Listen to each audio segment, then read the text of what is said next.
Sure, ma'am. Yeah, our next guest lecture is with us. We will start our session soon. Yeah, hello, ma'am. Yeah. We will wait for 5 minutes. Okay. Okay. Let's others to join.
Pradeep Hadore, sir, are you there? Yes, madam, I'm here. Shall we start, sir? We will just wait for 2 more minutes. Okay, sir. Yes. Wait for 3-4 minutes. Let the people join. Okay, sir. 30 have joined so far. Yeah.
I think since every morning we start hammering, and I think today we are a little bit late in ending this morning session. That's why participants require some more time to join. They must not have finished their lunch. Lunch. So 35 are there. By the time they join, I think you can start with the introduction of the madam. I think madam had joined. My erstwhile my colleague at Siddhapur College, Karnataka. Namaste, sir. Very good afternoon, madam. Namaste. Yeah, good afternoon. Very pleased to see you on our forum. Okay, thank you, sir. We are really blessed with your presence here. Okay, thank you. And Thank hopefully you. our student will be blessed equally to listen you. Okay. So Ketki, you may start. Yeah. Welcome once again. We are very fortunate that we are the part of our Ayurveda family, dear students. Now, as all you came to know that our Ayurveda has a great history and importance all over the world. And now many foreign countries are taking interest in Ayurveda and they are opening a new institutes and curriculum in their country. So it is sure that our Ayurveda will definitely have a good future. Now, it's my great pleasure and honor to introduce Dr. Rupa Bhatma. Before starting her lecture, I would like to give her brief introduction. Dr. Pooja Bhatma. Ma'am has completed her BMS from Kaverampu University 1997. Ma'am has completed MD Kai Chikitsa from Rajiv Gandhi University of Health and Science, Bangalore, Karnataka. She is having 18-year experience of teaching. Currently, she is working as a principal and a professor at Dhanvantari Ayurveda College and Research Center, Siddhapur. She is working as a PG guide in the Department of Kaya Chikitsa from October 2016, and she has guided till today 9 PG students. She was a member of UG Board of Studies Ayurveda of Rajiv Gandhi University of Health and Science. She is a faculty member of Rajiv Gandhi University of Health Science, Bangalore. She is a member of Mata Anugraha Facilitation by Matru Vandana Samiti, Shri Bhuvaneshwari Temple, Siddhapur, on the occasion of Kannada Rajotsava. She is a member of Karnataka State Coordinator of Mahila Prakotsa Vishwa Ayurveda Parishad. She is a Joint Secretary for Zun to Ayurveda College Principals Forum Karnataka. She has delivered 13 guest lectures on various subjects at various universities all over India. She has delivered more than 500 talks in health department, given 3 talks in ETV Nitya Sanjeevani program. She had given severe talk in Dharwad and Bhadravati radio station. She was a chairperson for a national level seminar session in different places. She has attended as a subject expert in the Department of Panchakarma at Jamnagar University, Gujarat, conducted by Ayush India. She had organized a state level seminar on Erika in the collaboration of CAMCO and TCS. Her 4 articles were published in national journals. She was awarded by Miss Nivedita Award by Nivedita Women's Club Siddhapur. Felicitation received from IMA Siddhapur on Doctor's Day, and felicitate on the International Women's Day at Sirsi by Inner Will. Ma'am, we welcome you to our institute. Thank you, ma'am. Can I share my screen? Yes, sir.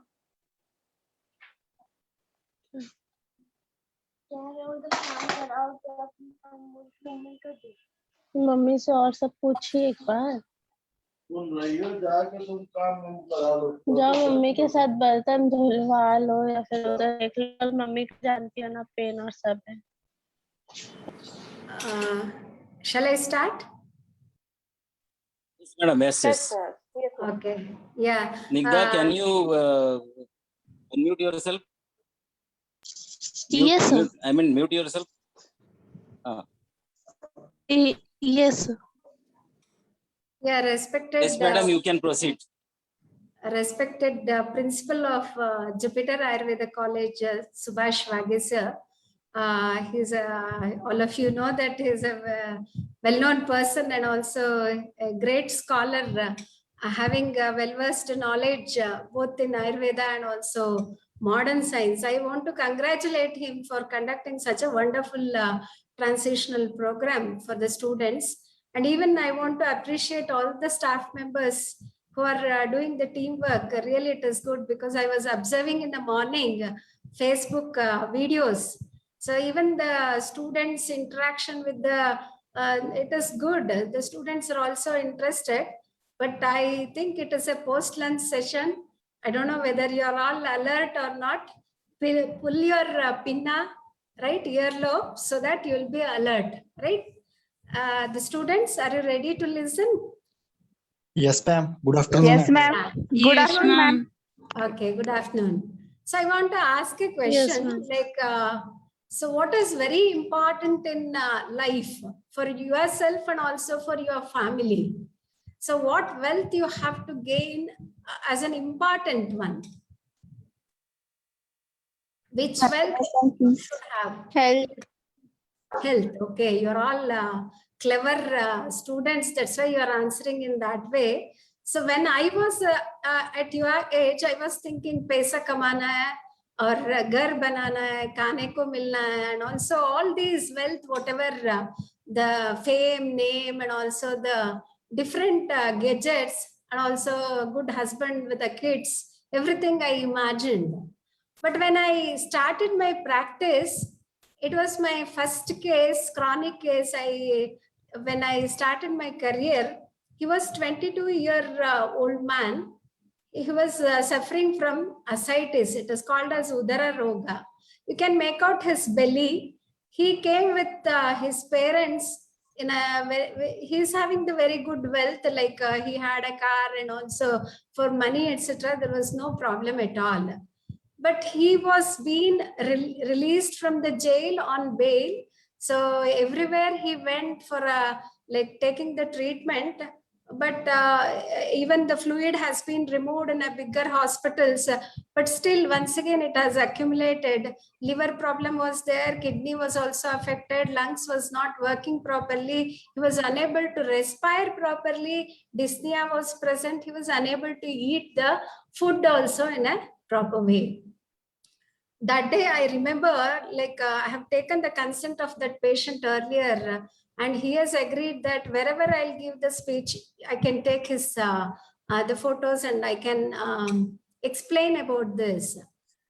So actually he had a Udara Roga and developed because of his developmental problem. He did the crimes and all. Later he was away from the home and he started drinking, etc. And he developed all these things. On that day, her mother was saying, I know that he'll be staying only for 2 or 3 days because all the hospitals has rejected. But anyhow, you make him to die in peace. Really, it was pricked my heart too much. And I started treating him, and he lived up to 5 years without any complications. But because of some other issues, he died after 5 years. Why I'm telling all these things means he was completely converted. He had a criminal mind. Later, he has converted completely, and their family members are also very happy. But because of some other issue, he died after 5 years. So what I'm saying is, health is very important in the life. Even health is, now everyone has understood COVID के वजह से सभी को पता चल चुका है, like health is the main thing which we have to gain, right? So while treating the disorders or to maintain the health, why I'm saying Ayurveda is a boon to the society. Boon means the gift to the society. What is meant by Ayurveda? Can anybody tell me? Firstly, to maintain the health. Yeah, Snigdha? Firstly, to Science I- of life. Oh, science of life, right? So can anybody other than that, like hita hitam sukham dukkam, you know that shloka? Because Yes, since ma'am. 10 days you are hearing about the Ayurveda and also the basic aspects of Ayurveda, right? So Ayurveda says both the wholesome, non-wholesome, that is good, the bad, everything, like even the not only their health, even the society's health can also be maintained through the Ayurveda. Ayurveda is not only a medical science, it is a life science also, because it explains how you have to live every day, what you have to eat, and season wise what you have to take. Each and every aspects of our life has been explained in Ayurveda. So it treats rogi, not the roga alone. Ayurveda is unique because it treats the rogi, not the roga alone. This is very important. We'll be treating the rogi. It is not that if some bacteria is causing the disease, we'll not be prescribing only the antibiotics to kill the bacteria along with the other cells also, or the chemotherapy to kill that particular cell and also the other cells. We are treating the rogis, not only the roga. So we are considering every aspect of a patient, then we'll be treating it. Fever, sabhi ko 10 members ko fever hai to, so paracetamol you give, it will reduce the fever. But in Ayurveda, the treatment for an individual, it differs. We are treating the rogi, not the roga alone. Right? Remember this, and it is not written on the autopsy table while dissecting. If some pathology was there, that has been written in the modern textbooks. But in Ayurveda, it is based on the experience. They have seen the different patients, observed it, and by their intuition, right? Anumana and the Upama and also the Pratyaksha, Anumana, all those pramanas they used, and later they have written the textbook. And even you can make out that even though it is 5,000 years back written, but now also it is true. Like you can enjoy while reading the textbooks of Ayurveda, many of the aspects are explained. Whatever now in the textbooks, what we are getting, the same thing in a different language in Ayurveda, we can make out. So you can imagine our Acharya's IQ level and Acharya's observation power, etc. Right? So it has its own unique principles. There are different principles to it. Is I can say Ayurveda is not so easy as that of the other science. You can get the marks, you can complete the degree, you can complete the syllabus, but that is not the Ayurveda.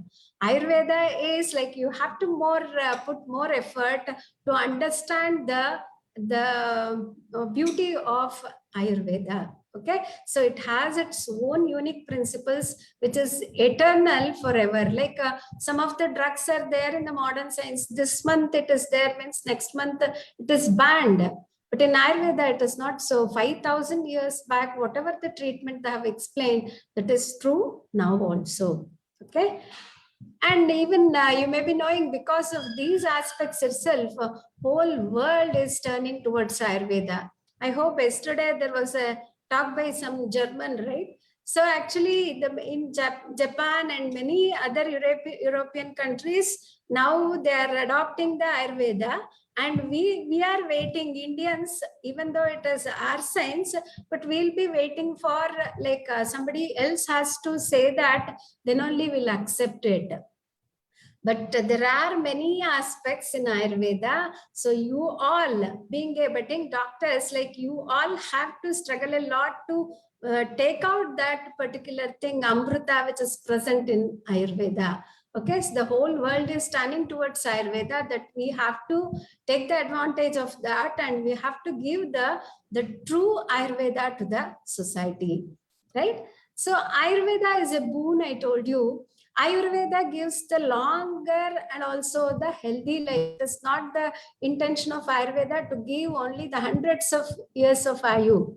So many patients, they live for 104 years, 103 years in the coma stage, while wearing a tube for the food also, and also for the urination. They have to need one more tube, and also oxygen they require for respiration. That is not the intention of Ayurveda. Ayurveda says get the healthy longer life is the main intention of Ayurveda. So those aspects to maintain the health and also to treat the disorders are explained only in Ayurveda. That's why I say it as a boon. It is a gift to the society, right? So what are the objectives of Ayurveda? Everyone has repeating this because it is a very important one.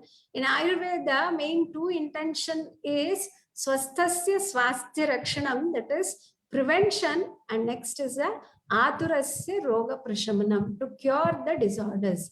How you will make swasthasya swasthya rakshanam? Can anybody tell me that? How you can maintain your health? By proper diet. Daily routines. Yes. Diet and exercise. Proper diet. Ahara vihara. Diet, okay. Ahara vihara. Next. Dincharya, daily Yoga. routines. Okay. Yoga, exercise. Dincharya, Ritucharya. Very good. So still more things are explained in Ayurveda. Even though you are to the Ayurveda only since 15 days, but still you are aware of all these things.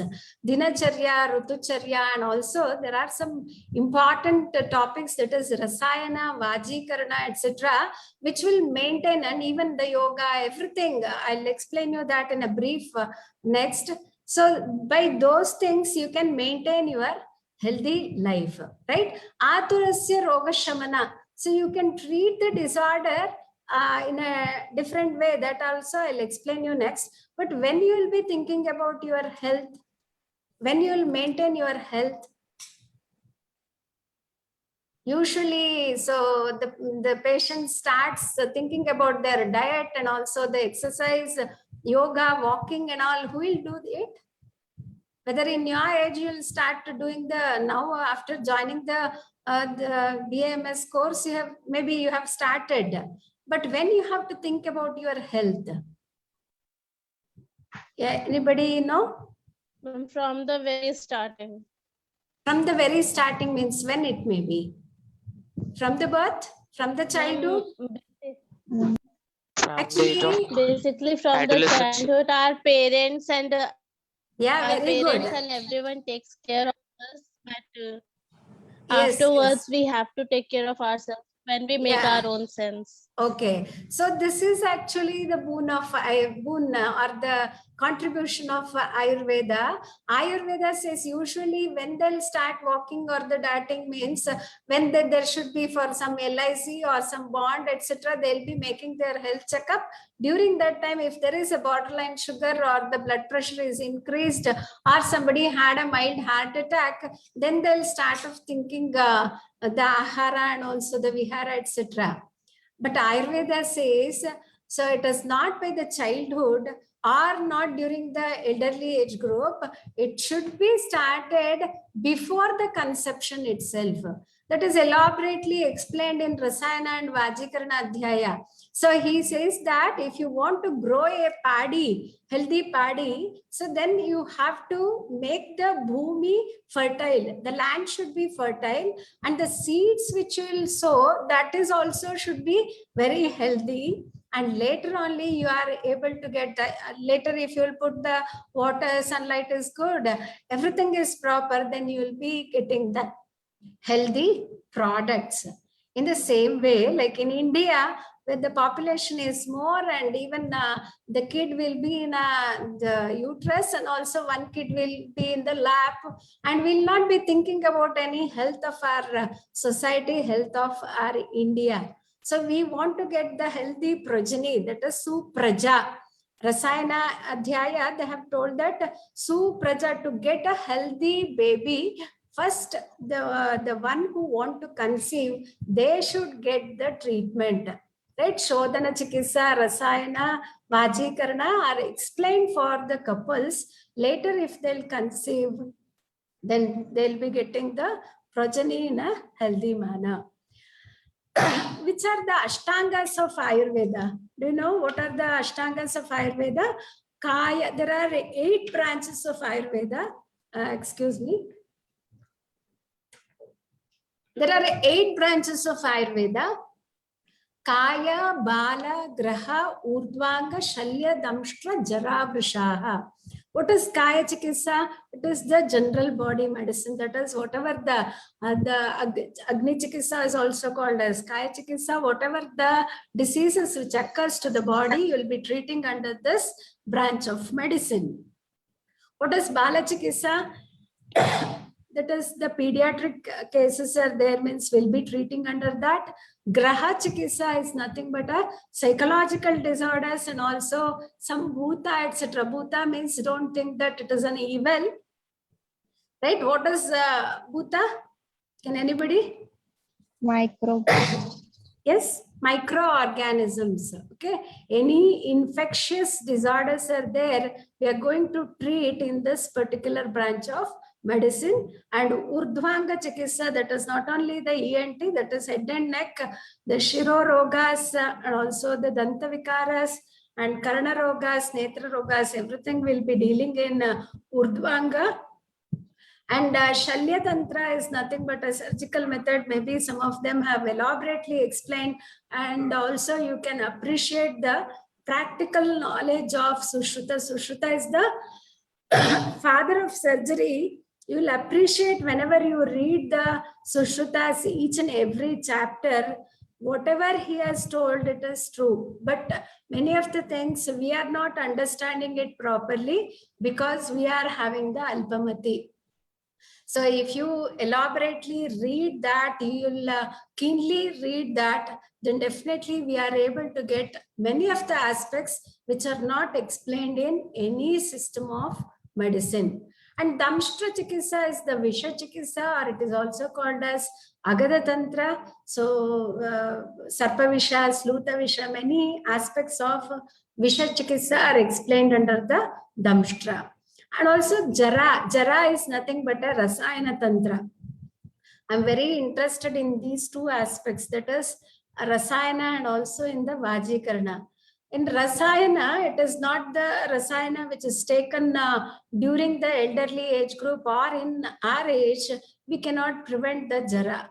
Okay, Ayustapana, Vayastapana, there are two terms are there. Ayustapana means increasing the lifespan. So one has lived up to 103 years, 104 years. That is the Ayustapana. You are increasing the age of a patient. Vayastapana is Tarunyam Stapayati Tirtha. Tarunya means even though they are elderly, Hema Malini looks young. So even though she is elderly lady, so that is mainly the looking at the aging process will be prevented by using this Rasayana. And also Medhya Rasayanas, and also Sharangadara has Sharangadara Samhita. You can make out the decade-wise Rasayana therapy. That is from the birth up to the 10 years, what Rasayana has to be given, what will be lost in your body. Those things elaborately explained under the Sharangadara Samhita about the Rasayana Karma. Now in Rasayana, the Labha, what they have told us, Dirghamayuhu Smritir Medam Arogyam Tarunam Vayaha Prabhavarna Swaraudharyam Dehendriya Balapradam Vak Siddhim. This is a very important word. Vak Siddhi means whatever they'll say that becomes true, whether it is a magic. So whatever you are saying that should become true means you should have that much of intuition capacity. You should have that much of thinking and also observation capacity. Then only you can attain that Vak Siddhi. So like that, many aspects, many benefits are there by taking the Rasayana Karma. There are different varieties of the Rasayanas, Kuti Praveshika Rasayana, Vata Tapika Rasayana, Samshodhana, Samshamana Rasayanas, and also Kamya Rasayana, Ajastika Rasayana. Like that, there are different classifications of Rasayana. If you utilize this in your practice, it's a unique concept. Nowhere in other science you will get such variety of concepts in different system of medicines. Next is Vrisha. Vrisha Chikitsa is nothing but a Vajikarna Tantra.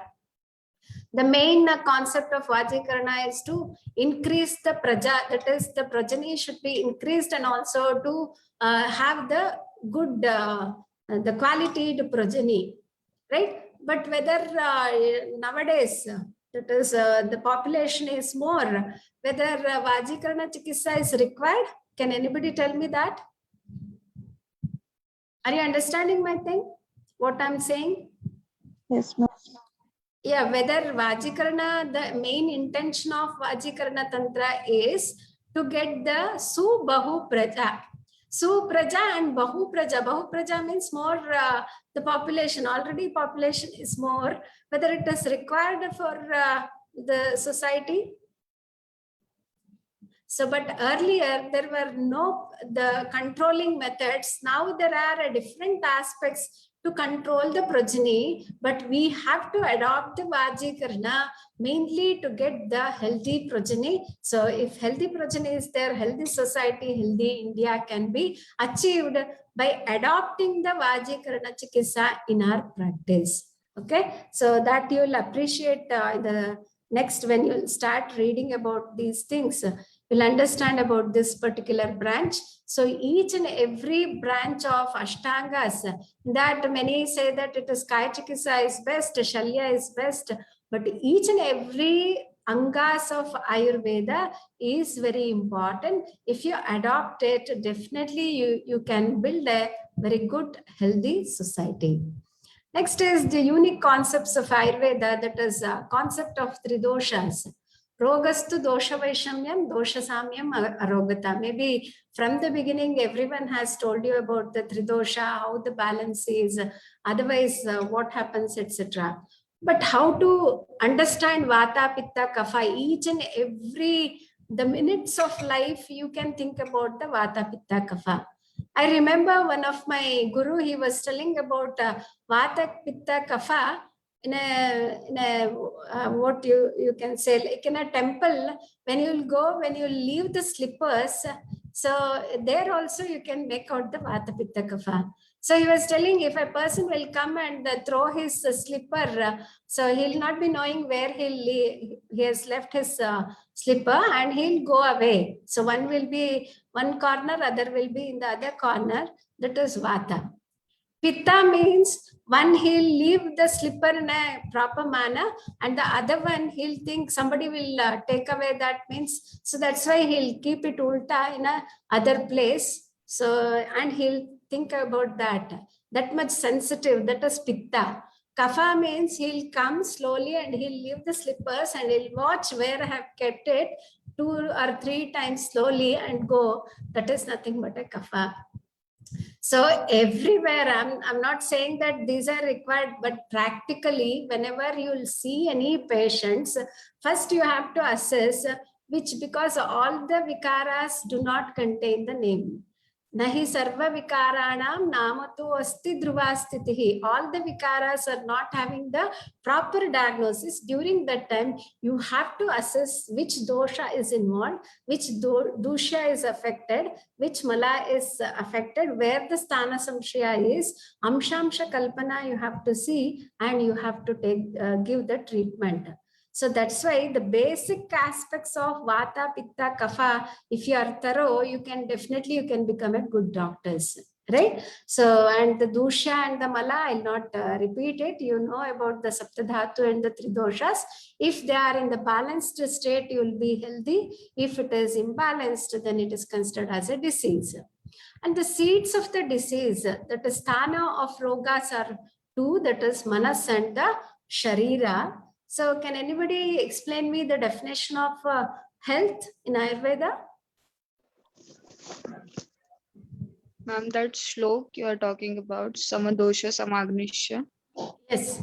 So you know the meaning of that, right? At least if you are unable to bahat it now itself, but you will be knowing what is the definition of health according to Ayurveda, right? So I'll be in a public talks and all, I'll tell like how many of you are healthy. If I'll ask them, they'll be lifting their hand. After explaining this, everyone's hand will come down.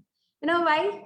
Because Samadosha. Samadosha means Vata, Pitta, Kapha should be in a balanced way. Samagnischa. So Samagni means it should digest in a proper quantity of food. If you have taken, it will be digested in within the 3 hours, or it will be digested without any complication. Then that is Samagni.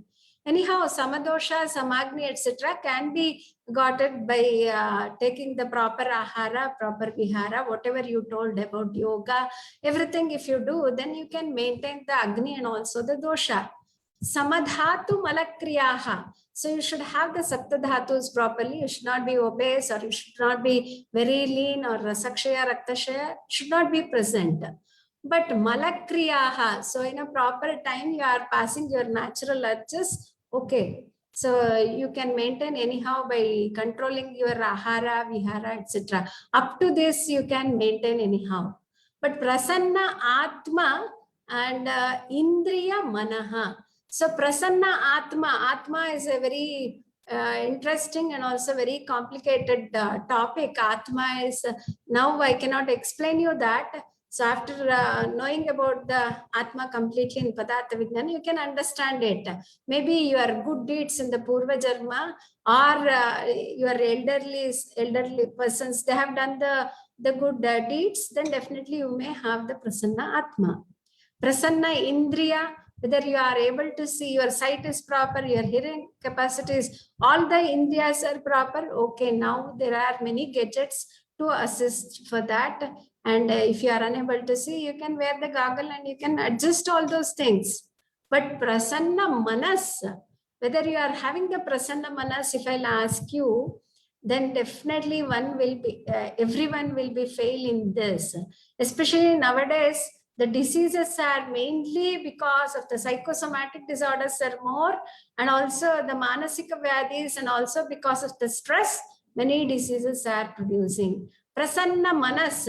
If I'll ask your parents, they'll say if when they were in a childhood, it was so nice, they were listening to us. Now they'll not listen at all. If you ask for the parents who are having a small kids, what they'll say? So when they'll grow up, it'll be good, and now it is very difficult to take care. If you ask the doctors, they'll say engineers are good, that profession is good. If you ask for engineers, they'll say doctor's job is good. So everyone, nobody is satisfied, nobody is the peaceful in his mind. So swastha manas is not there. That the Ayurveda says you follow the sadrutta, achara, rasayana, then many of the good conducts, etc. they have told. They have explained many aspects to maintain your manasika swasthya. So if you have all these things, then only it is called as health or healthy. Swastha Purusha, to say it as a Swastha Purusha, you should have the Samadosha, Samagni, Samadhatu, Malakriya should be proper, Prasanna Atma you should have, Prasanna Indriya you should have. Along with that, the main complicated thing is Swastha Manas if you have, then only you are called as a Swastha Purusha. Okay, the same definition, but not this much elaborately explained even in a WHO also. Health definition. Next is the treatment which is explained in Ayurveda. So I have heard many of them have given a different examples to make you understand what is Shodhana and the Shamana, right? I want to once again repeat it, but in a different manner.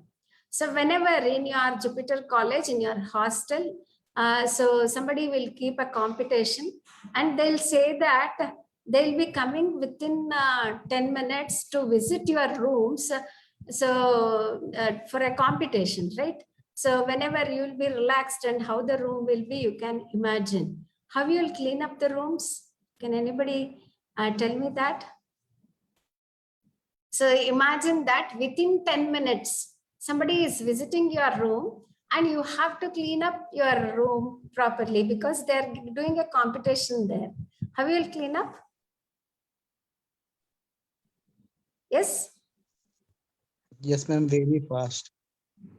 how you will make it, like maybe the clothes are here and there, you will take it and you will be putting it under the cupboard, you will close it, and whatever the dust etc are there, you will be putting it under the cot and you will clean as though it is clean.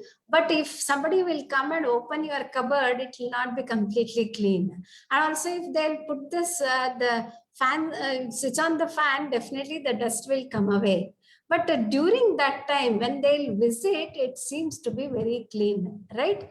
So whenever there is an acute condition, that is immediately if some rogas are there, like rakta, whenever the blood is coming out from the nose or from the whenever cut injury is there, so you have to stop that, right? Immediate treatment has to be given. Or whenever there is an fever, or it may be the loose motion, etc. Atisara is there, immediate treatment you have to give. Maybe within the 2 days history is there, 3 days history is there. So acute conditions are there. We are using the treatment to pacify there itself, to give the immediate result, that is by the Shamana Chikitsa. Shodhana Chikitsa means the teachers will say that for the inspection, they'll be coming after 10 days. How you will clean your room? So you will be cleaning even the cupboards also, even the roof also.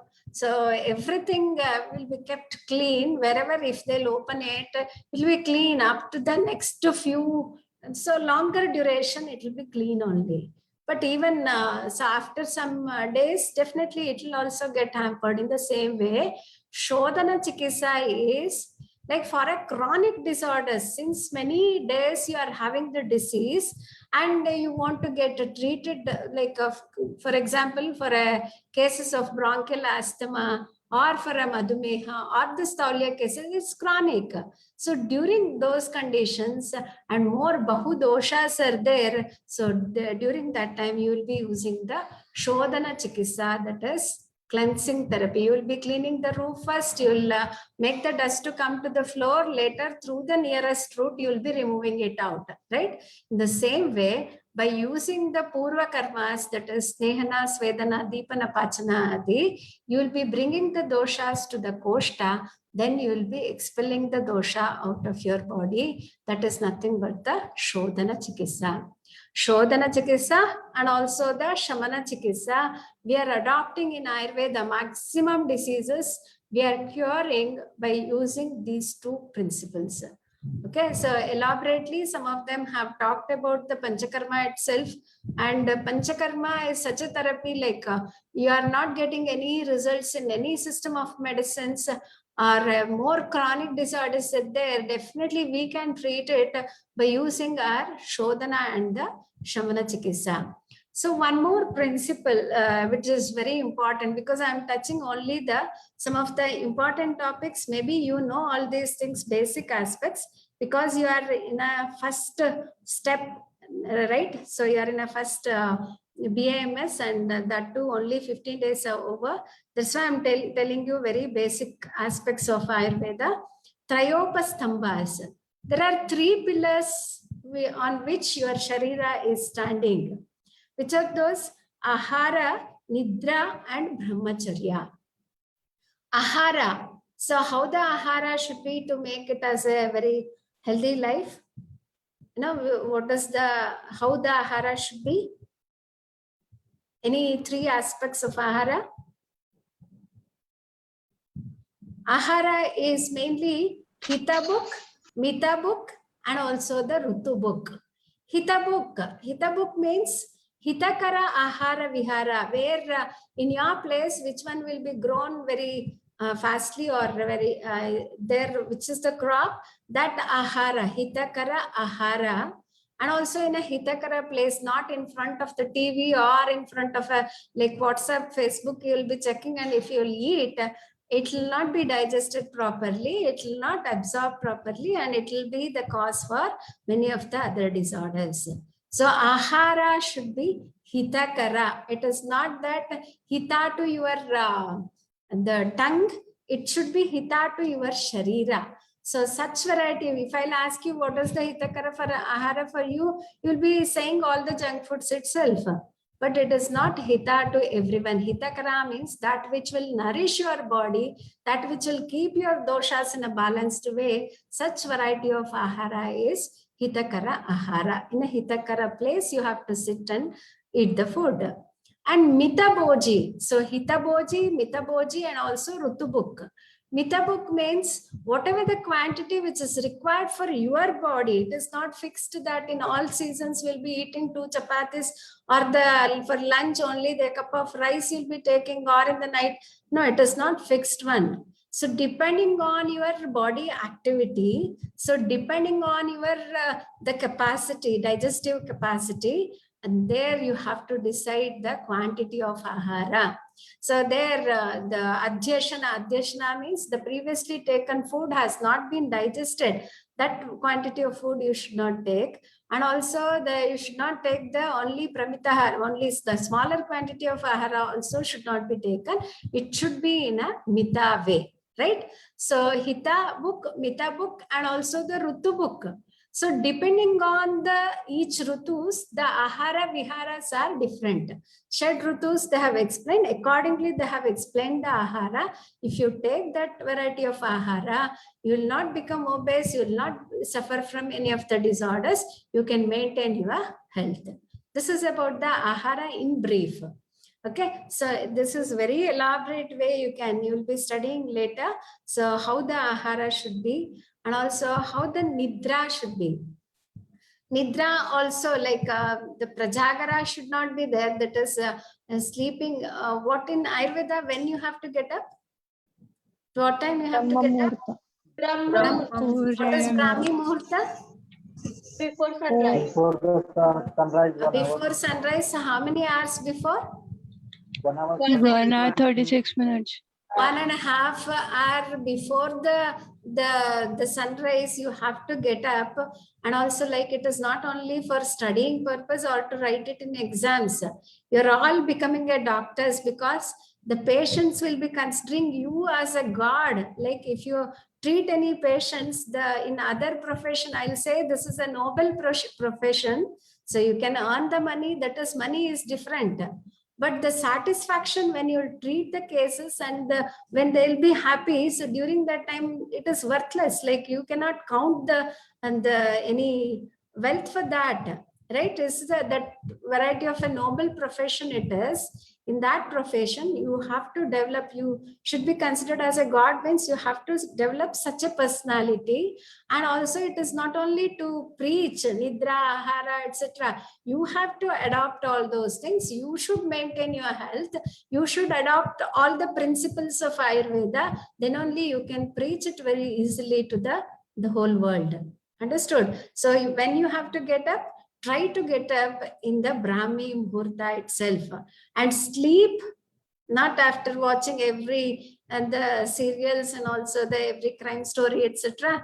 Then you are sleeping around 12 o'clock. It is not explained in Ayurveda. What Ayurveda says, sleep early and also get up early and maintain the health. Divasapna is contraindicated in Ayurveda. Divasapna is after eating the food in the afternoon, you should not sleep. If they are doing the night duty, etc., then they have to sleep in the morning, but in an empty stomach. Okay, that is also, the other options are also given in Ayurveda. So Nidra is also very important to maintain the health of your body. Next is Brahmacharya. Brahmacharya is not that only the celibacy, that is Brahmacharya. Brahma is nothing but a jnana. So to gain the jnana, so whatever the conducts are there, whatever the acharana is there, that is nothing but a brahmacharya. That it is a like elaborate topic. So you have to follow the brahmacharya, then you can achieve many of the things, and also you can maintain the health. These are the trayopastambhas of the body. And in a limited time, like I'll be telling you one thing. In Ayurveda, there are many aspects. But I want to end up with this story. A sage was there. Okay, he was preaching his students. And before taking the class, he used to tie the students used to tie a cat to a tree. So the same regimen continued in the next batch also. Those students went back and the other students came. They also tying a cat before taking the class. So the new students came and they were not knowing like why the cat will be tied. One day the cat was missing. So they were worried. They were in search of cat. So they didn't got it and they were thinking like how we'll gain the knowledge. So then they went to the guru and they asked like we are not getting the cat for tying to the tree. Actually what has happened is the cat was troubling for the first batch students. It was troubling in between the class. So there should not be a disturbance. So guru has told to tie that cat to a tree. So what the others have thought, that is the regimen and we have to follow that. They do not know what's the reason behind that. Only they were tying the cat during the classes. That should not be. So why I'm telling all these things to you is like you have to know the reasons why we are practicing that, why we should do that, what is the reason behind telling about that thing in Charaka, Sushruta or in the Vagbata or in any other samhitas also. So you have to put a reasons, you have to think a lot, then practice those things. Definitely you will get the success. One more thing I want to tell you, a sadhu was there, a group of students were there. They were like helped that sadhu, and so sadhu in return he was not having anything to give there. So he told like while going on the way you will get a treasure, you collect it and go. So the students in your age, they thought like a old man what he is telling, what treasure we'll get. But some of them thought like there may be something we'll get, we'll search for that. On the way, they were searching for the wealth where it is. Then when they went there, they in the night, they have to cross a pond. So in that pond, some of them felt some the stone-like thing there, and so they saw that they have collected some of the stones from that, and they thought that maybe that sadhu is giving something. I'll call you back. So that stones maybe some valuable the stones it is. So some of them have collected it, and because that elderly man has told it. And some students, they have collected only the whatever which was available there, whatever which is possible, only that much they took and went. Some students thought like, oh, what is that Buddha? He has told something like, we will not carry those stones and all. They went as it is. But when the sunrise came and in the light, they saw that it was completely the valuable stones. So germs and all. So they were really, they felt very happy. We have to follow the elders. So we have got a treasure. Those who have collected more. And those who have not at all collected, they repented, like we would have listened to the elders and would have collected those things. And some of them have collected only the few, no? So they have also repented, they would have collected more and more. So what I'm saying is, we are all telling you that there is a treasure in Ayurveda, so collect it. So in 5.5 years, whatever is possible, don't waste your time, collect whatever as much as possible and become one of the great personalities in Ayurveda. That is my wish. All the best. I hope from your college, because your principal has written a lot of books, we are also following the same thing, and maybe some other faculties are also, and we are not in touch with all of them, but Vagesh sir, we know him very well. So you have such a good teachers. So you're all lucky. I hope you'll achieve something. All the best. And if you want to ask any other things, you can ask me. And thanks for giving me this opportunity. I thank the management and also the principal and all faculties. And thank you very much. And we'll make a good Thank you, ma'am. India. Yeah, thank you. Thank you, ma'am. Ma'am has explained all the advantages and aspects and area of our Ayurveda in a nutshell. Ma'am, your thoughts will be definitely encourage us in our future events. Does any student have any queries?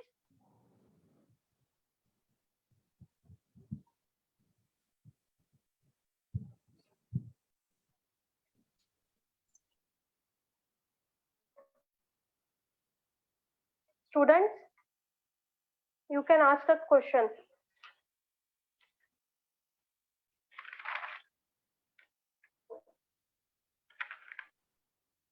I think within short time, Madam had touched almost all the aspects of Ayurveda, important aspects of Ayurveda, and she deserves a lot of credit for that. And students are, I think, students will be more wiser hereafter. So thank you, Madam, for sparing your valuable time for our students. I'm really thankful to you.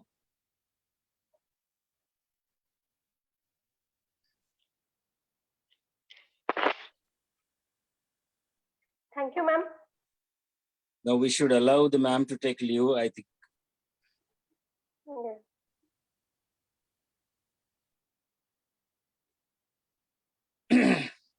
Am I audible? Yes, sir. If any Yes, students sir. have any queries, they may raise, or we will proceed further.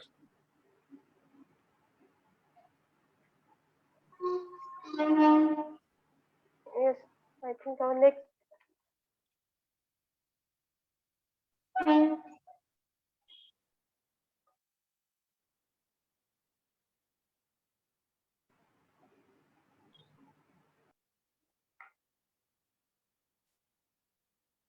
Madam is there? Rupa Madam is there, or had she left? No, she left her, sir. Okay, okay. I think, sir, our next guest lecturer had not joined it. No, I think his secretary had joined the program since last 1 hour. He will join soon.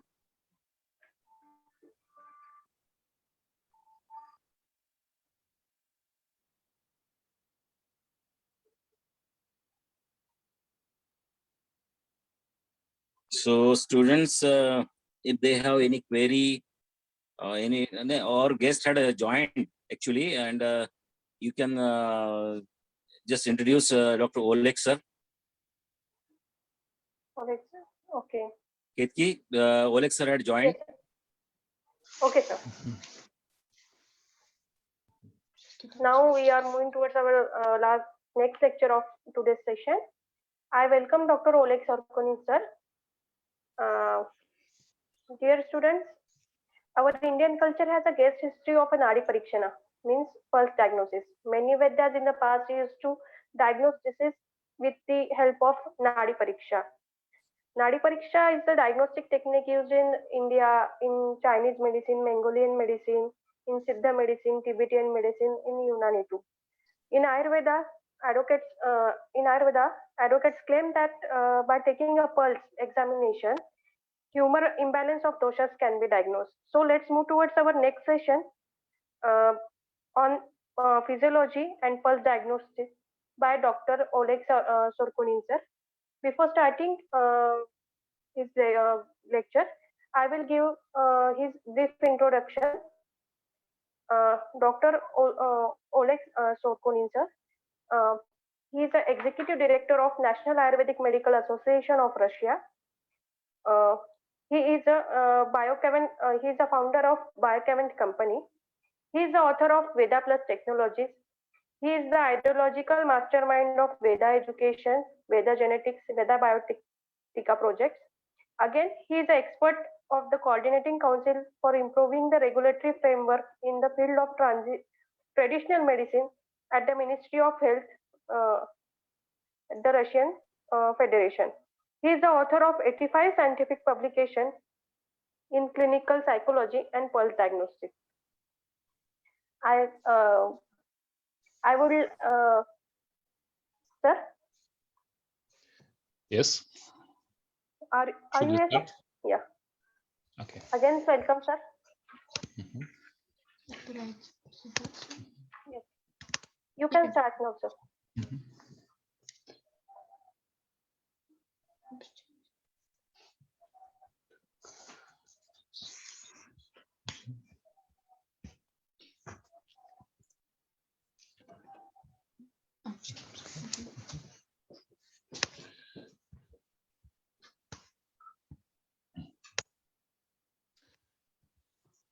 Дорогие друзья, я благодарю вас за приглашение, и мою лекцию я буду читать на русском языке, и помогать мне будет моя ассистентка Александра.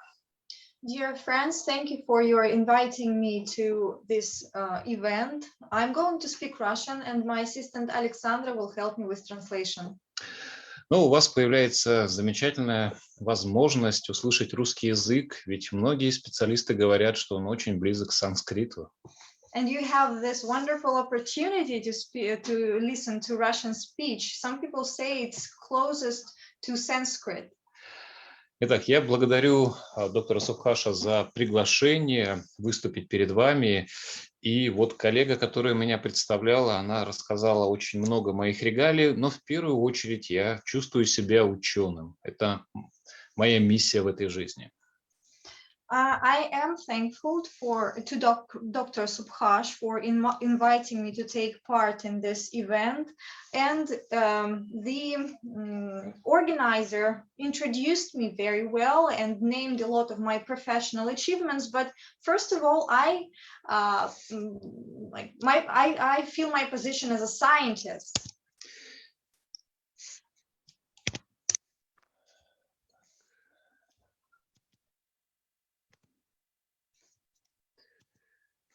И более 20 лет назад я поставил перед собой задачу попытаться разработать на основе западной технологии, которая принята научным миром, научной общественностью западного мира, эквивалент пальпаторной пульсовой диагностики.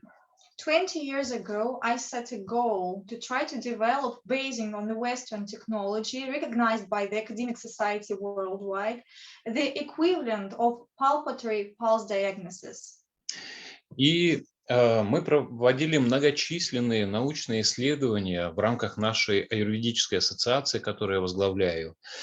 И примерно в 2005 году такая технология появилась. И эта технология называется Ведапульс.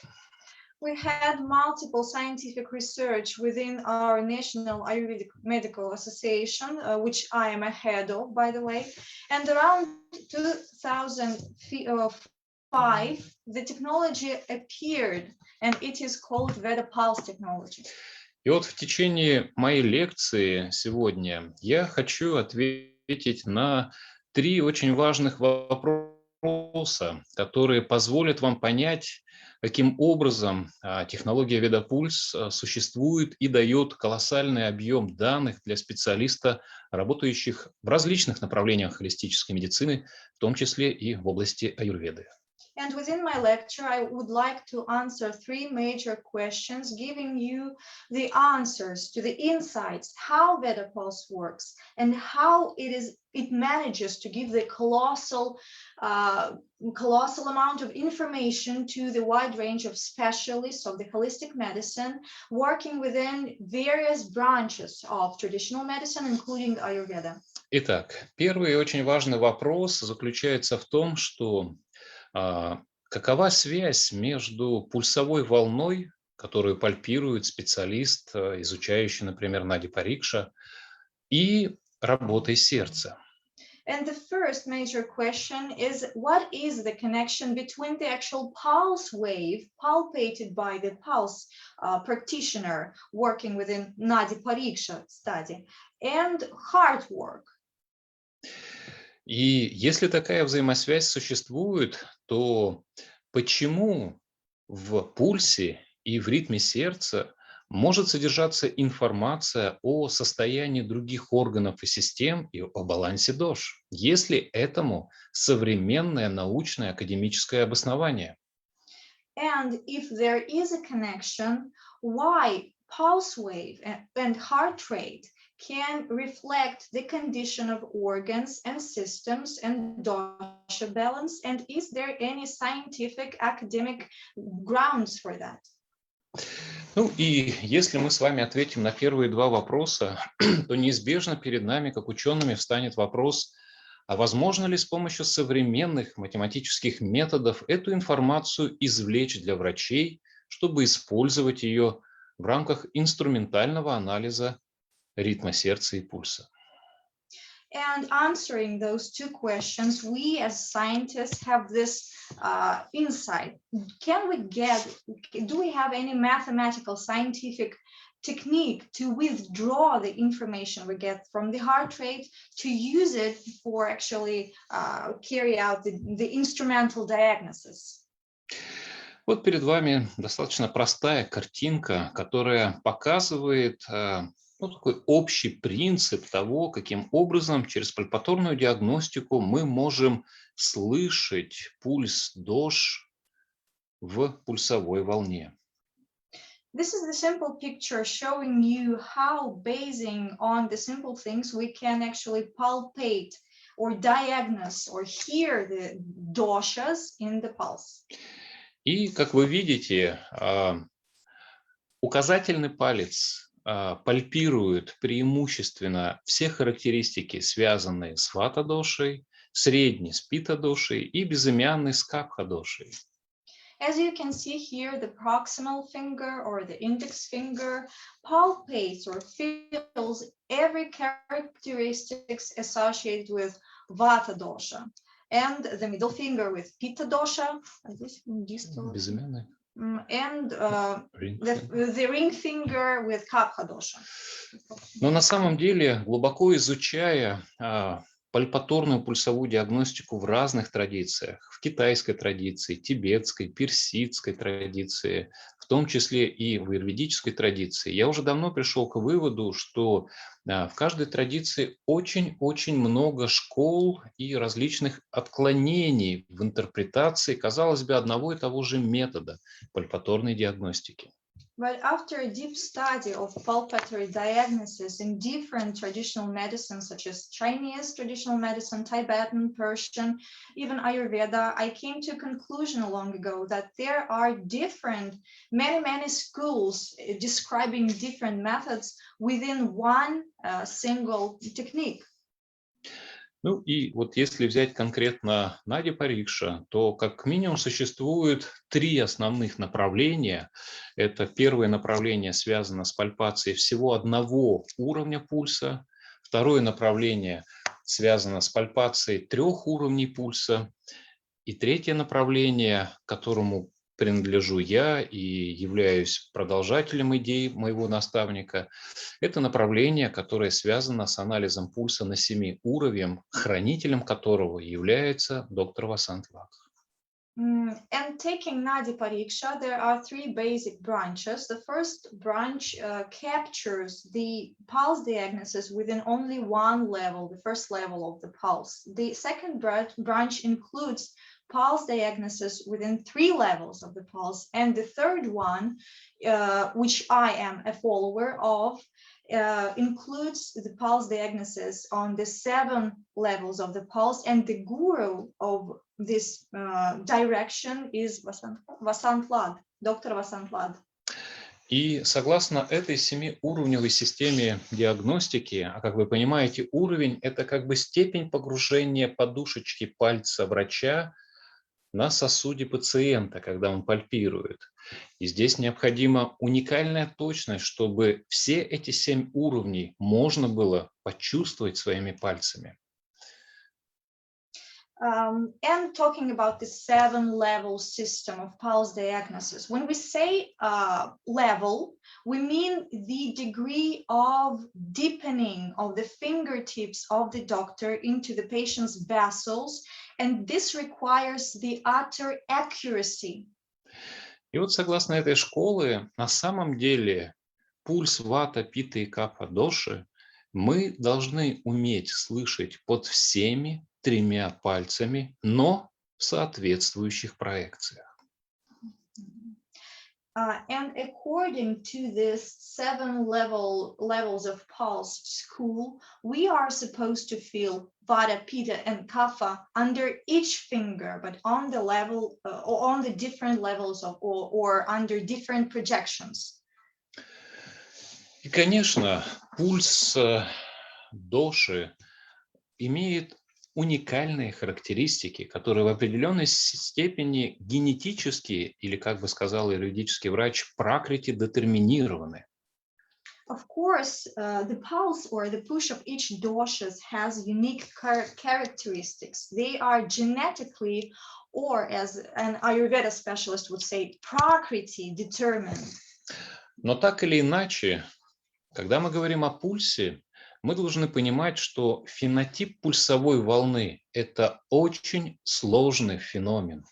But when we're talking about pulse, we understand that phenotype of the pulse wave is very much complicated. Вы можете видеть скриншот слайда, который я читаю студентам медицинского университета, когда мы разбираемся с ними, что из себя представляет пульсовая волна с точки зрения академической медицины. И вы видите, какое многообразие периодов, фаз и отрезков наблюдается, казалось бы, в одной пульсовой волне. You can see the screenshot from the lecture that I give to the students of the medical university when I try to explain what the pulse wave is from the academic point of view. And you can see how many periods, phases, cuts, even within one pulse wave. Но все эти периоды, все эти участки пульсовой волны зависят от работы одного органа, и этим органом является наше сердце.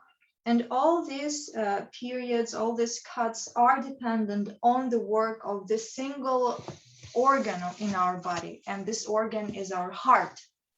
Итак, сердце и пульсовая волна связаны неразрывным образом. So the heart and the pulse wave are connected. Давайте с вами обратимся к этому слайду, который показывает, что механические явления, которые происходят в сердце и в сосудистой системе, они являются фактически частью единого явления. If we look at the slide, we understand that the mechanical phenomena taking place in the heart and in the vascular system, they are the part of the unite system. Да. Итак, мы будем читать этот слайд снизу вверх. Посмотрите, внизу у меня написано пульсовая волна, но это лишь верхушка айсберга, которая доступна специалисту, практикующему нади парикша. We will go from the bottom to up, and first we have here the pulse wave, but the pulse wave is only the top of the iceberg, which is kind of an available instrument for the specialist working or practicing nadi pariksha. Итак, пульсовая волна представляет из себя очень сложное взаимодействие, происходящее между объемом поступающей крови и тонусом сосудистой стенки, которые в итоге формируют некую вибрационную волну. The pulse wave is kind of a complex interconnection between the blood volume that comes into the heart and blood vessels tone that produce kind of special vibration.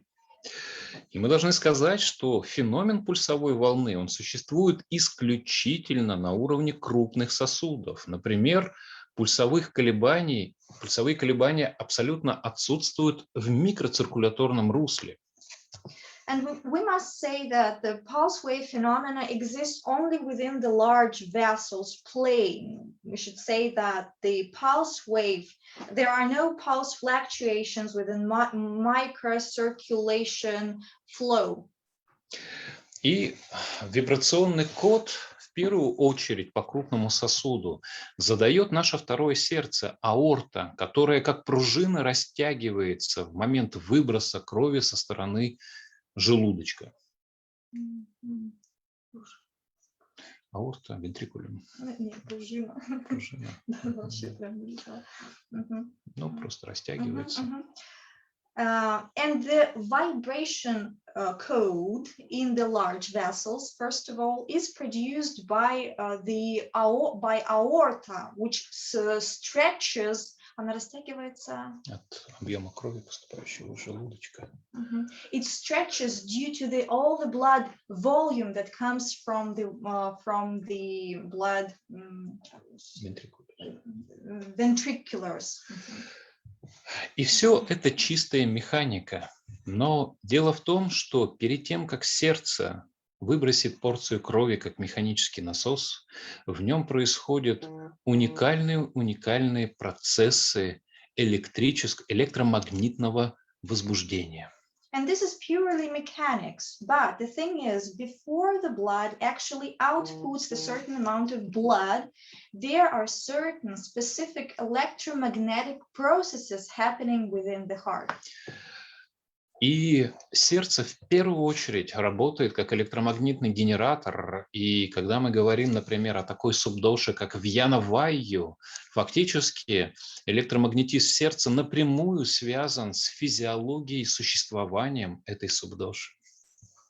And of course, first of all, the heart works as the electromagnetic generator or the motor. But if we associate with, for example, Vijana-Vayu subdosha, the electromagnetic nature of the heart represents directly the physiological nature of working of this subdosha.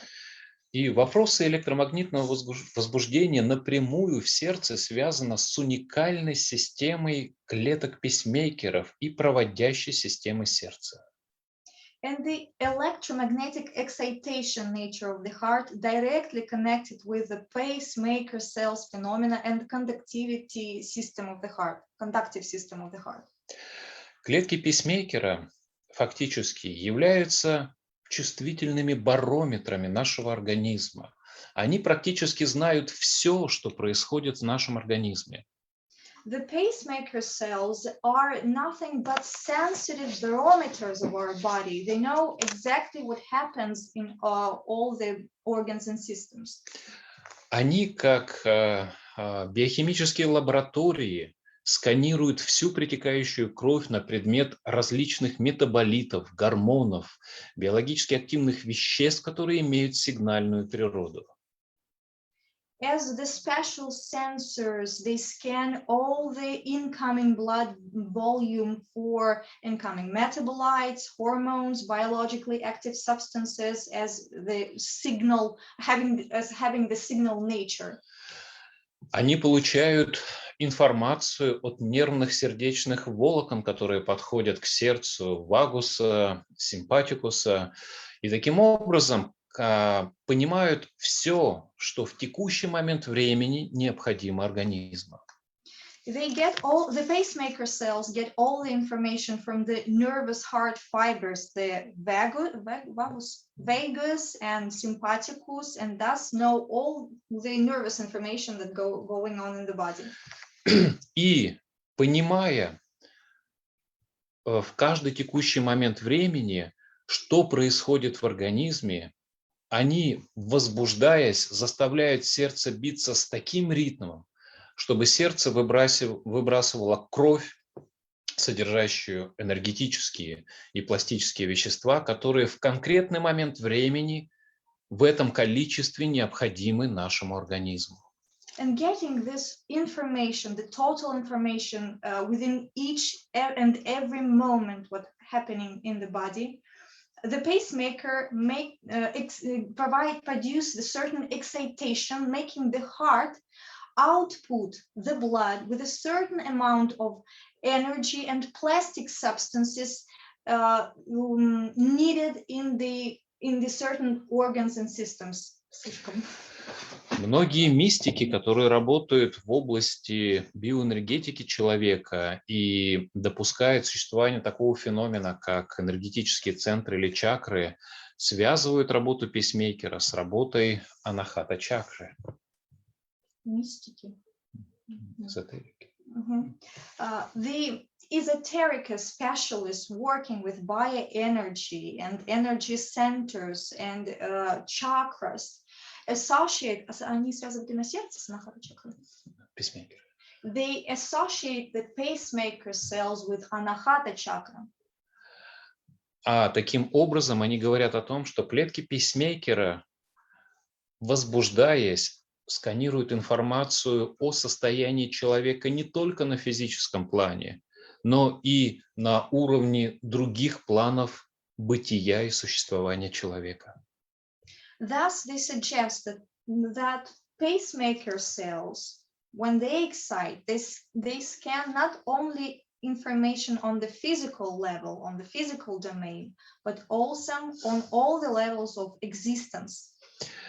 И таким образом, возбуждаясь, они заставляют сердце выбрасывать объем крови, что формирует характерную амплитуду пульсовой волны.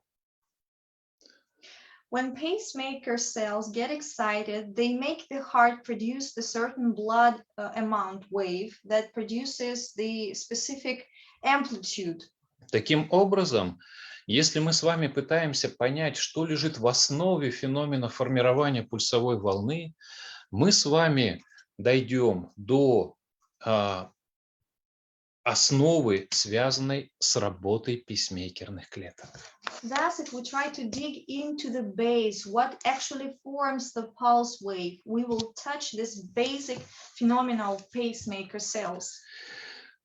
И когда сердце возбуждается, работая как электромагнитный генератор, оно формирует очень мощный электромагнитный сигнал, настолько мощный, что его можно зарегистрировать далеко-далеко от расположения сердца, даже на конечностях тела человека, на руках, ногах и так далее. When the heart working as the electromagnetic generator gets excited, it produces such a powerful electromagnetic signal that can be recognized not even within the heart location, but on the like far locations such as limbs of the person, hands and feet. Таким образом, информация, закодированная в виде электромагнетизма клеток пейсмейкеров, трансформируется в механический язык пульсовой волны, но содержит всю ту самую информацию, которая изначально поступала к клеткам пейсмейкеров. Это было too much. Информация, которая содержится в электромагнетизме сердца, полностью транслируется в механику пульсовой волны. Thus, the information encoded into electromagnetic nature of the pacemaker cells completely transforms to the mechanical nature of the pulse wave. И вся информация, которая есть об органах и системах в пульсовой волне, она первично находится в очень сложных закодированных моментах электромагнетизма сердца. Thus, all the information about the condition of organs and systems primarily is encoded in the complicated electromagnetic nature of the pacemaker cells or the pulse wave, sorry. И если бы великие учителя, гуру прошлых столетий, веков и тысячелетий, которые разрабатывали пальпаторную пульсовую диагностику, имели бы те же самые возможности, которые имеет наше поколение с точки зрения инструментального анализа электромагнетизма сердца, они бы ни на минуту не сомневались в том, что пульсовую диагностику нужно делать на основе работы сердца. And if the greatest pulse gurus or the greatest teachers of pulse diagnosis, the ancient teachers thousands of years ago, had the same opportunities, technological facilities, the same that we have now, they wouldn't have doubts that the pulse diagnosis, instrumental pulse diagnosis, should be built on the work of the heart. Но у нас такая возможность есть. Есть метод, о котором мы сейчас будем говорить, ответив, я надеюсь, на первый вопрос, что между пульсовой волной и работой сердца есть прямая взаимосвязь. И этот метод называется вариабельность ритма сердца. But we do have this opportunity, and I hope that I have answered the first question dedicated to, is there any connection between the pulse wave and the actual heart rate? And the answer is there is, and this is the heart rate variability method. Перед вами биопотенциал сердца, который генерируется в виде электромагнитной волны, и его регистрируют современными приборами, и этот метод называется электрокардиограмма. Here you can see the biopotential of the heart, which is generated as the electromagnetic wave, and it is presented in the form of electrocardiogram. И ведопульс по своей сути фундаментально, если посмотреть на него глазами современного ученого, есть не что иное, как одноканальный электрокардиограф, который накладывает свои электроды на запястье рук пациента, но он не регистрирует пульсовую волну, он регистрирует биопотенциал сердца. And if we look at the Veda pulse machine from the point of view of like modern scientists, we would see that this is nothing but the one-channel electrocardiographic machine or apparatus, but we also put the electrodes on the wrists of the person, but it doesn't register the pulse wave, but it registers the biopotential of the heart. Второй вопрос заключается в том, что если научное объяснение тому факту, что в ритме пульса, в ритме сердца существует информация о других органах и системах, удаленных, расположенных на других концах тела, далеко от сердца.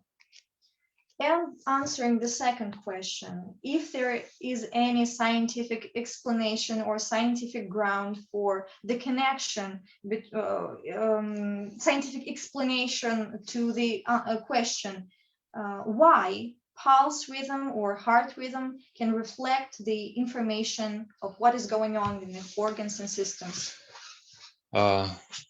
Я, как человек, который получил классическое западное медицинское образование, по своей натуре скептик и подвергаю скепсису любую теорию, поэтому ответ на этот вопрос для моей судьбы был таким драматическим выбором. Если бы я не нашел ответ на этот вопрос, я бы никогда не разработал бы прибор ведопульс.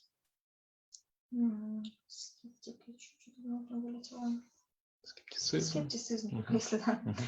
And as a person who got this classic Western education or Western classic degree in medicine, for me, this was the crucial question, the crucial connection. And if I wouldn't have found this connection, I wouldn't have developed the technology. И такая теоретическая основа существует. Это теория функциональных систем, которую разработал очень известный в России академик и физиолог Петр Анохин. And there actually is the theoretic ground explaining all this. It is the theory of functional systems developed by the famous Russian academic and scientist, physiologist Петр Анохин. И, к сожалению, я не знаю, есть ли на английском языке книжки, которые описывают основы работы функциональных систем, но вот у нас в России студенты-медики, они изучают физиологию исключительно через призму этой теории. Unfortunately, I do not know if there is any paperwork translated to English describing functional system theory, but in Russia, the medical students study physiology only through the prism of the theory of functional systems. Итак, что такое функциональная система? Буквально на пальцах, очень по-простому. Давайте с вами разберемся. Let's go briefly and simply about what is actually functional system. Когда я читаю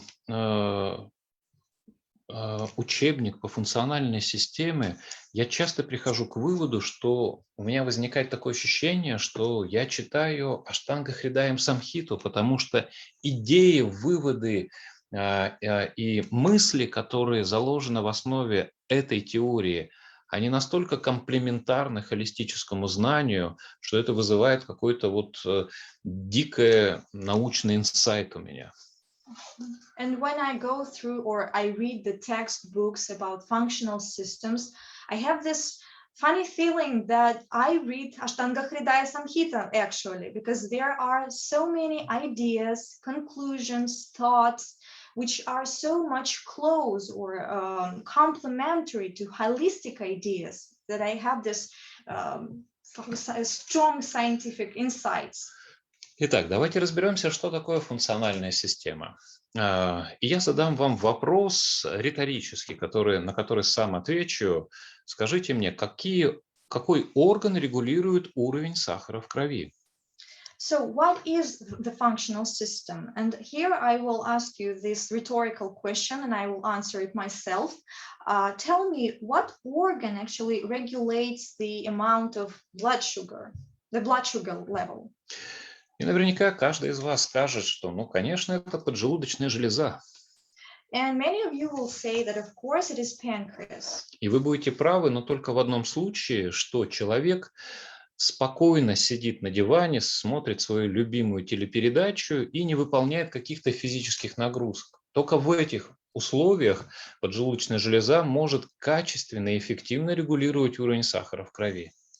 And you will be right, but only in one condition. If the person actually is relaxed, watching TV, having rest on the couch, this is the very condition and the only condition where the pancreas can efficiently regulate the levels of blood sugar.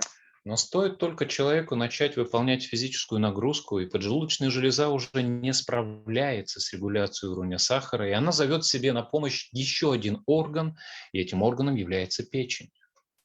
As soon as person gets up and have some physical load, the pancreas fails to control the levels of blood sugar efficiently, and it has to ask for the help for another organ, Печень. the liver. В печени вырабатываются очень мощные гормоны. Они называются инсулиноподобные факторы роста, которые по своей физиологической активности в 20 раз более эффективно контролируют уровень сахара, чем сам инсулин. Liver produces the powerful hormones named insulin-like growth factors, which are 20 times more powerful to regulate physiologically the levels of blood sugar in comparison to pancreas. Но даже этих двух органов недостаточно для полноценной регуляции уровня сахара в крови, и они зовут себе на помощь третий орган – почки, который обеспечивает сложные вопросы фильтрации и реабсорбции глюкозы в крови. But even these two organs are not enough to efficiently and completely control the levels of blood sugar in the body. And that is why the third organ is needed, the kidneys, which provides the intricate filtration mechanisms and reabsorption of the glucose in the blood mechanisms. И вот эти три органа вместе формируют функциональную систему. Находясь далеко в разных участках тела, они формируют ради единой цели функциональную систему контроля уровня сахара в крови. And these three organs together comprise the functional system. Being far away from each other, being located in different parts of the body, they all unite together to comprise the unite system for controlling the levels of blood sugar. Но возникает вопрос, ведь у этих органов нет телефонов, чтобы они могли созвониться или написать в мессенджер: как ты себя чувствуешь, давай сейчас будем снижать уровень сахара. Как же они коммуницируют, чтобы выполнять единую функцию? But those organs, they do not have the cell phones or messengers to wonder, how are you? Let's work on the blood sugar levels. How do they actually communicate with each other? И вот обратите внимание на тезисы, которые обозначены у меня на этом слайде. It is important to pay attention now to the theses that I have here on this slide. В основе любой функциональной системы, согласно этой теории, лежит сердечно-сосудистая система, которая обеспечивает каналы связи между удаленными органами и соединяет их в единую функциональную систему. And according to this, in the basis of any functional system, the major connecting system is cardiovascular system, which actually builds the channel connection between the distal organs, allowing them to communicate with each other. Поджелудочная железа продуцирует сигналы в виде молекул, которые считывает печень. В свою очередь, печень выделяет определенные сигнальные молекулы, которые распространяются по сосудистой системе, и их считывают другие органы, входящие в состав функциональной системы. Таким образом, происходит коммуникация между органами. Pancreas produces the specific signal molecules that are got by the liver. So the liver gets the information from the pancreas and also produces the specific signals, the molecular signals, and they are output in the vascular systems, and all the organs included in this functional system get the needed information. This is how the connection works. Но те же самые сигнальные молекулы от этих органов считываются нашими пейсмейкерами сердца, которые изменяют свою физиологическую активность в зависимости от того, как эффективно должна работать эта функциональная система. But the single molecules are got not only by these organs, they are also got by the pacemaker cells that change their physical activity depending on the character of efficiency needed by this functional system. И таким образом пейсмейкеры, считывая информацию об органах, знают все, что происходит в нашем организме, и кодируют эту информацию в виде электромагнитных импульсов, которые затем трансформируются в механическую пульсовую волну. Thus, the pacemaker cells, having all this information, know everything that is going on in the body. They produce they encode this information and put it into electromagnetic signal, which then turns to actual mechanical pulse wave. Я попытался буквально за несколько минут рассказать вам уникальную теорию, которая на сегодняшний момент существует в физиологии и объясняет, что в пульсе может быть закодирована информация о работе других органов и систем, и кодирует эту информацию сердце. I had several minutes to share with you the unique theory according to which the pulse encodes the specific information about the condition of our organs and systems, and the major organ regulating this information exchange is the heart. Если мы допускаем сам факт того, что это может существовать, то есть в пульсе может быть информация о работе других систем или органов, перед нами, как исследователями, как учеными, встает вопрос, а как эту информацию можно достать из ритма сердца?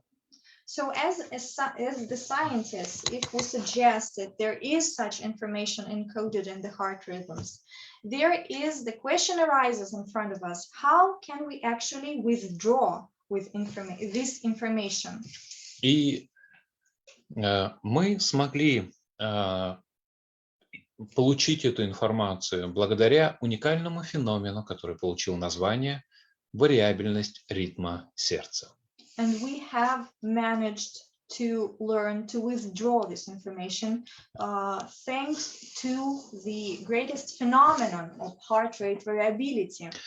Перед вами скриншот программы Ведопульс. Как вы видите, на верхнем графике мы регистрируем электрокардиограмму пациента. Here is the screenshot from the Vedapulse system, and as you see in the upper picture, upper graphic, we register the electrocardiogram of the patient.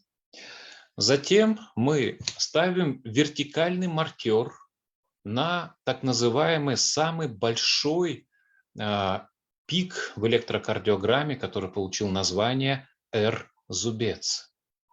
Then we put the vertical line on each and every highest spike in the cardiointervallogram that is named R-spike.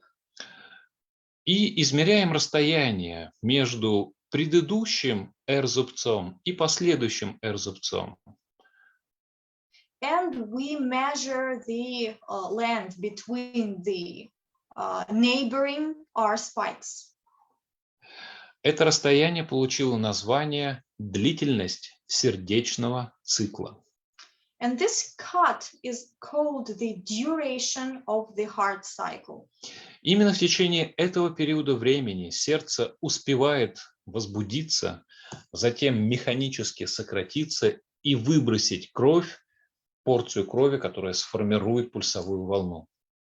During this very time span, the heart gets excited.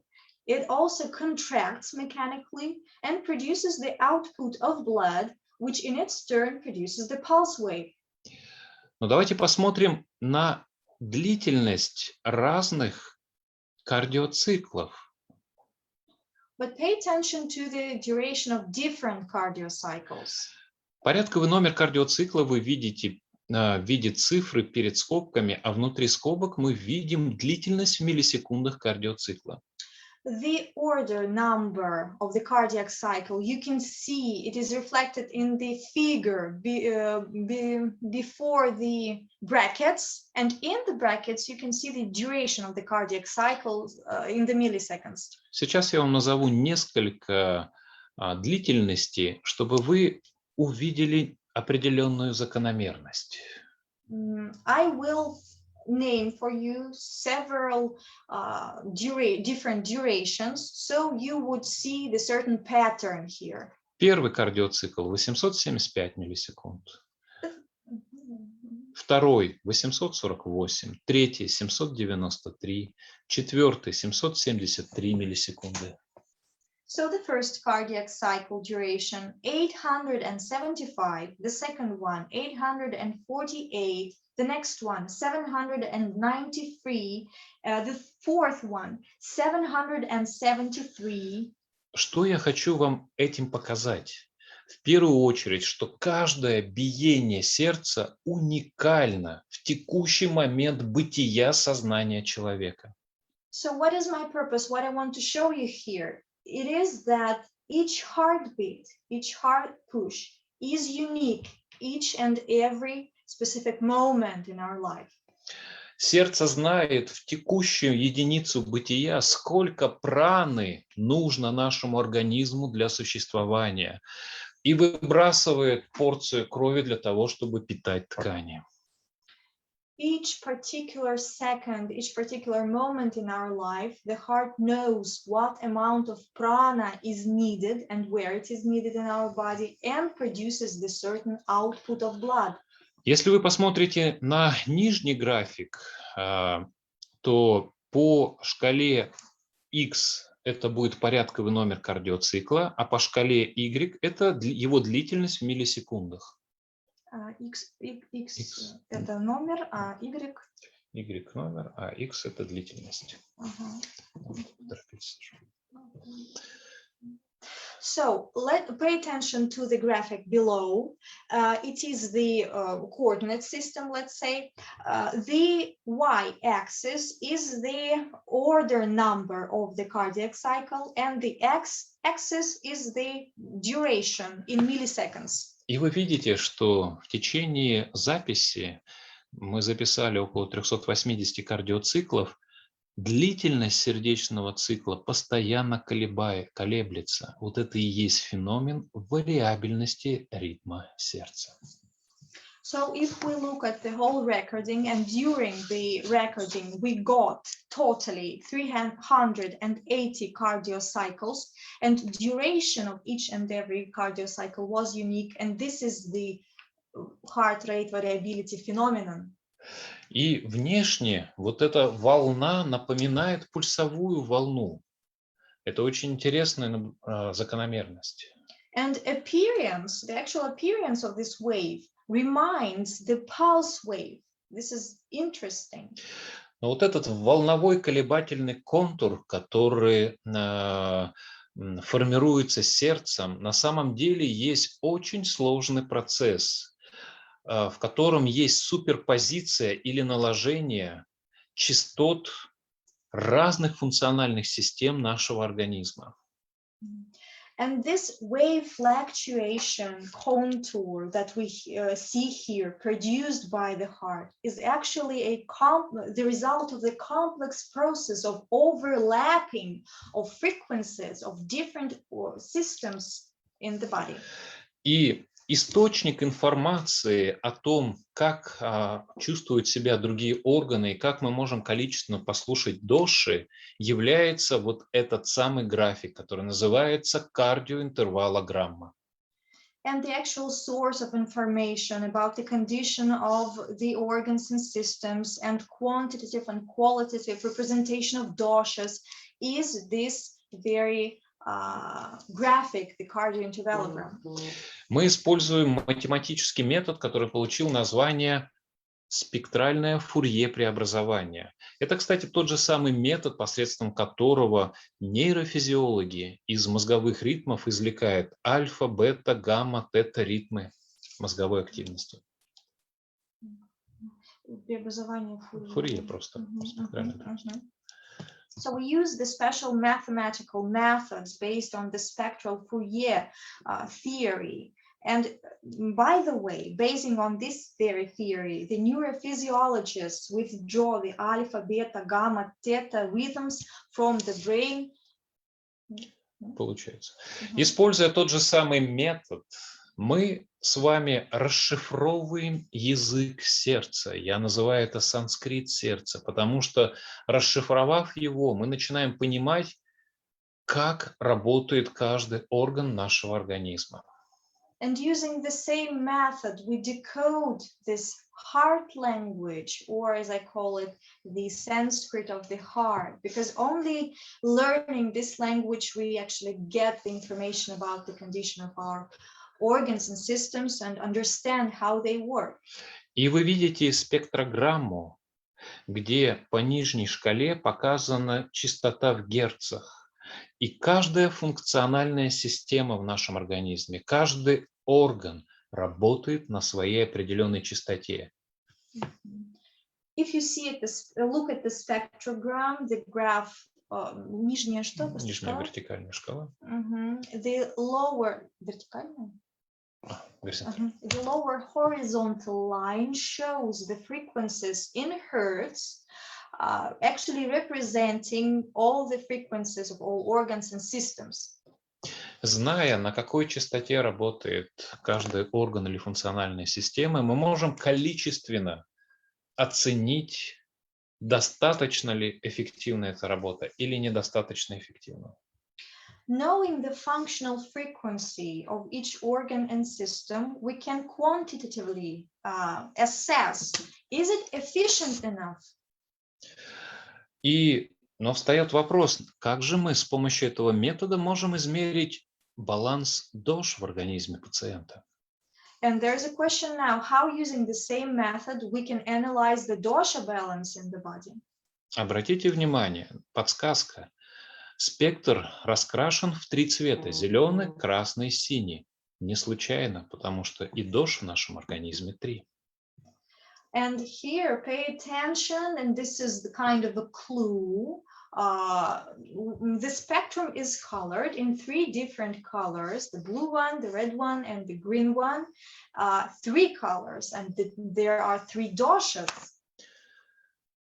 Итак, если вы смотрите с помощью ведопульса пациента и вдруг видите, что у него начинает увеличиваться мощность зеленого спектра, он будет вам говорить о том, что доктор, у меня появилась тяжесть в теле, я слишком много сплю, у меня увеличивается масса тела, мои мысли стали какими-то затуманенными. Я уверен, в моих словах вы сейчас слышите признаки одной из дош. And if you assess the patient with a Vedapulse system and see that the green spectrum is dominating, you would hear the following complaints from your patient. Doctor, I feel so heavy, I feel sleepy, I put on weight, I feel blurry in my mind. I am sure that you already guessed what dosha it is. Конечно. Речь идет о том, что вот через этот спектральный диапазон это как бы определенная щелка, через которую мы можем, как определенное окно, через которое мы можем видеть, как себя проявляет капха-доша в организме пациента. And this spectral range is kind of a fracture or kind of a window through which we can see, observe how kapha dosha behaves in the body. Если у вашего пациента будет увеличиваться красная часть спектра, он будет вам говорить: у меня возникают заболевания кожи, у меня есть проблемы с пищеварением. That spectrum is dominating. The patient would say, "Doctor, I feel hot flashes all the time, I feel hungry, I feel angry, I have skin problems." Вы понимаете, что речь идет о пита-доше. Действительно, это частотное окно, через которое мы видим в организме пациента, как себя ведет.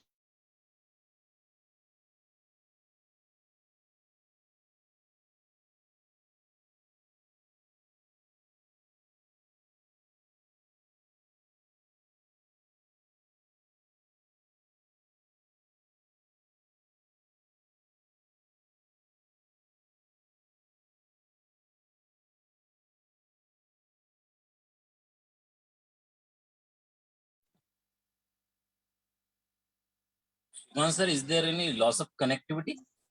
Sir, I think we have lost his screen sharing. I think he's sharing his screen again. Okay.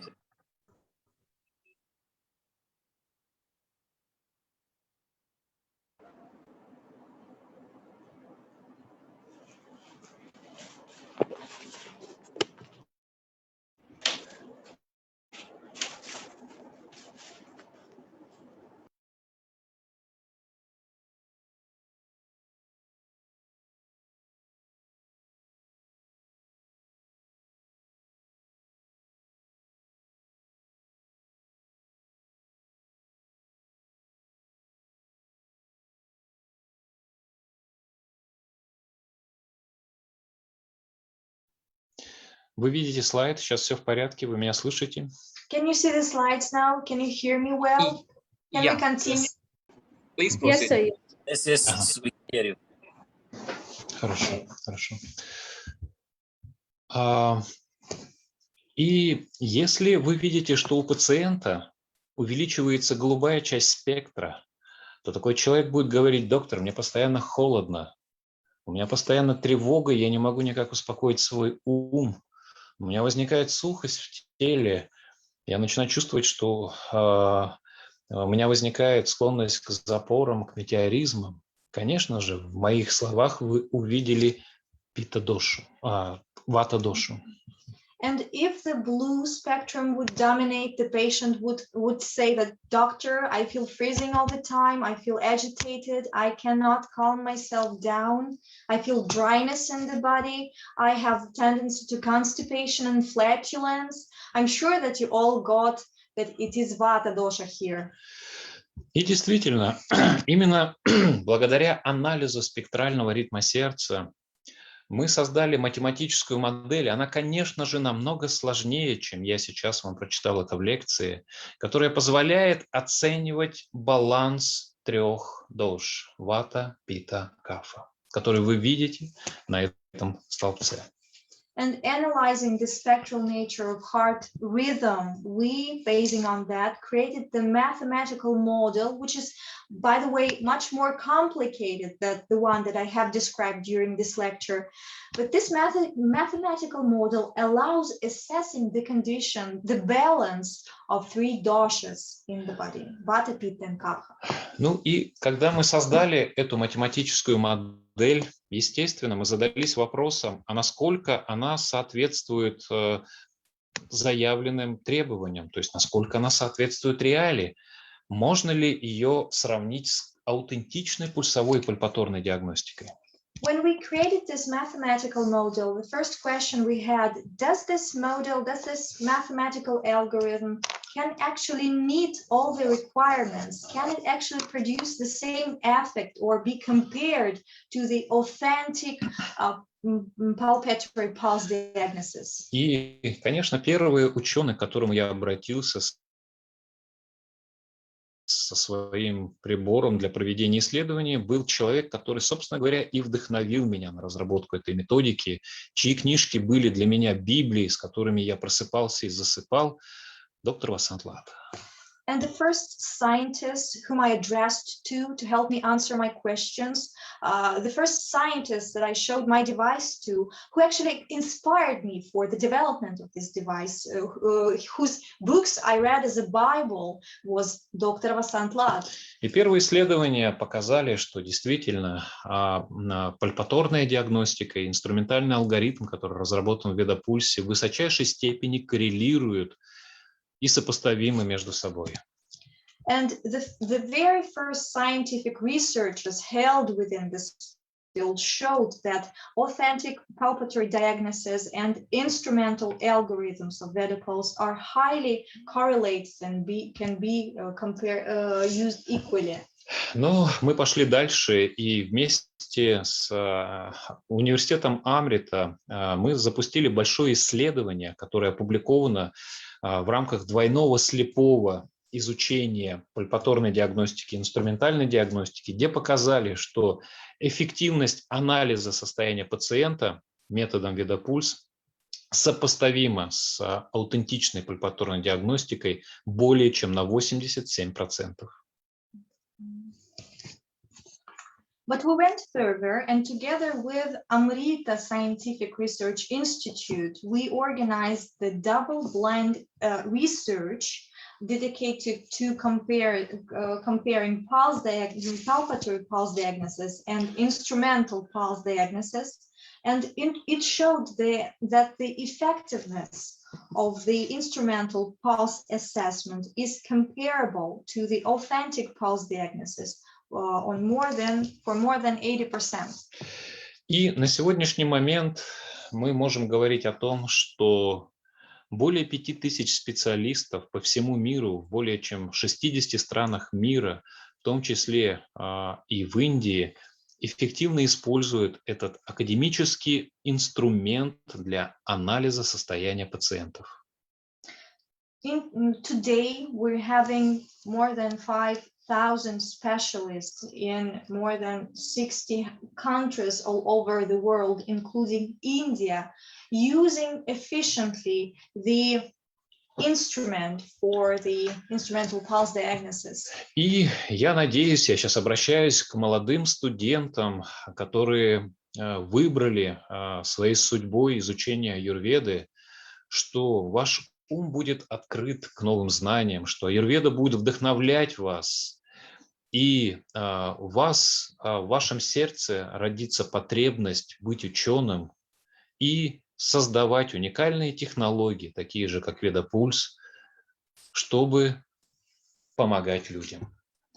And now I turn to the students who chosen in their lives to follow the way of Ayurveda. I hope that your minds will be open to the new knowledge, to the modern knowledges, and you will be inspired with Ayurveda to proceed and try to be real scientists using the different methods of science in your practice. На этом я благодарю вас. Надеюсь, что моя такая обзорная лекция вдохновит вас на научные исследования в области аюрведы, и каждый из вас станет большим ученым и врачом, который поможет миру. I hope that my lecture have inspired you for eagering to become a bigger scientist, bigger doctor, and who would propagate Ayurveda all over the world. Благодарю вас за внимание. Thank you for attention.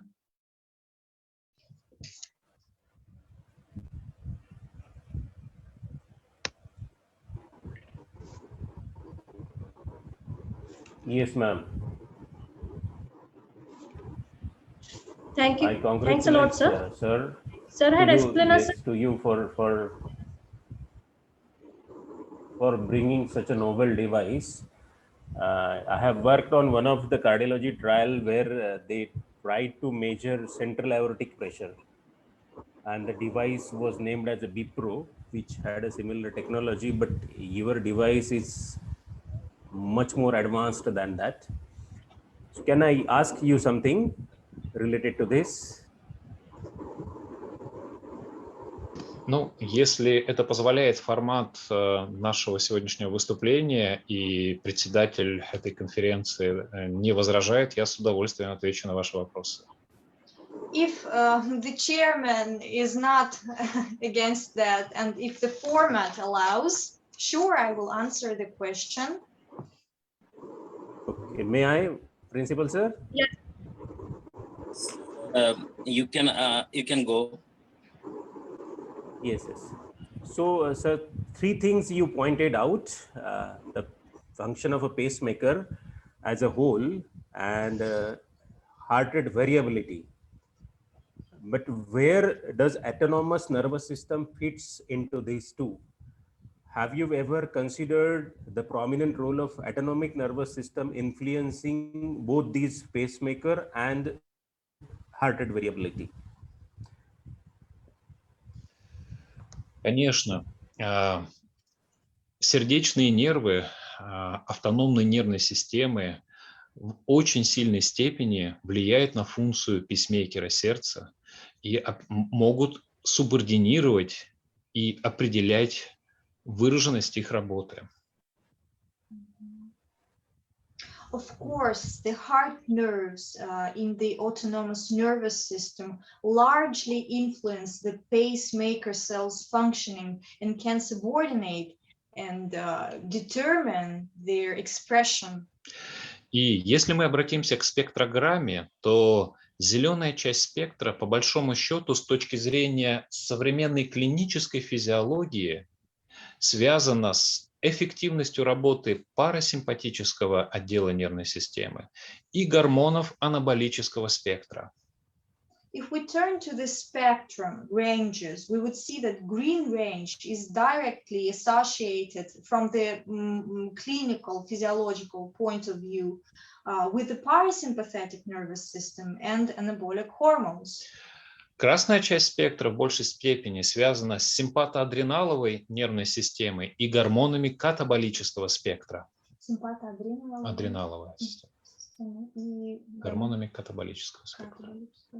The red spectrum is associated with the sympathoadrenal system and the catabolic hormones. И голубая часть спектра, она связана с центральными симпатическими структурами ствола мозга и центральными гормонами гипофиза гипоталамуса. And the blue spectrum is associated with the central system of the Центральная симпатическая система ствола мозга. The central sympathetic system of the brain stem and the central hormones of Гипофиза гипоталамус катаболического действия. Pituitary hypothalamus hormones, гормоны? Катаболического действия. Hormones of the catabolic action, activity. Я прошу прощения, для Александры все эти слова являются очень сложными, поэтому...